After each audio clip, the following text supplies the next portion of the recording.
অন্ধকারের পরে আলো। ছোট্ট এক গ্রামে জন্ম নিয়েছিল রাকিব। বাবা ছিলেন একজন দিনমজুর, মা গৃহবধূ।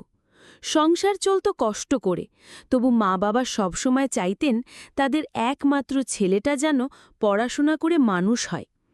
রাকিব ছোট থেকেই পড়াশোনায় ভালো ছিল, কিন্তু ভালো থাকার মানেই ছিল না সহজ জীবন। সন্ধ্যের পর কেরোসিন বাতির আলোয় পড়তে হতো, কারণ ঘরে বিদ্যুৎ ছিল না। অনেক সময় খালি পেটে স্কুলে যেতে হয়েছে, কারণ সকালে ভাত জোটেনি। স্কুল থেকে ফিরে মাঠে গরু চড়াতে হতো, আবার রাতে পড়াশোনা। তবু কখনো সে নিজের স্বপ্ন ভোলেনি। একদিন সে বড় হবে, বাবা মাকে আর কাঁদতে দেবে না। মাধ্যমিক পরীক্ষায় রাকিব গ্রামের প্রথম ছেলে যে জিপিএ 5 পেয়েছিল। সবাই অবাক হয়েছিল, কারণ যাকে তারা কৃষকের ছেলে বলে অবহেলা করত, সেই আজ প্রথম। কিন্তু এই সফলতার পরেও সংগ্রাম থামেনি। কলেজে ভর্তি হতে শহরে যেতে হয়, কিন্তু থাকার জায়গা নেই, খাওয়ার খরচ নেই।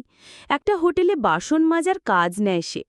সারাদিন কাজ, রাতে পড়া।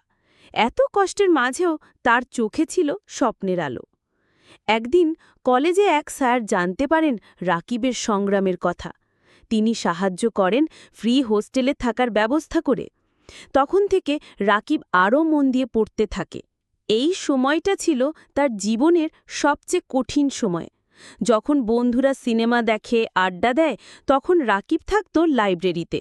কারণ সে জানত সফলতা একদিনেই আসে না, তার আগে অনেক অশ্রু আর ঘাম ঝরাতে হয়। পরীক্ষায় ভালো ফল করে সে সরকারি বিশ্ববিদ্যালয়ে ভর্তি হয়। তখনও অর্থ সংকট, কিন্তু এবার আর তাকে কেউ থামাতে পারছিল না। নিজের খরচ চালাতে টিউশনি করতে থাকে। দিনে ক্লাস, রাতে পড়া আর টিউশনি, এই ছিল তার রুটিন।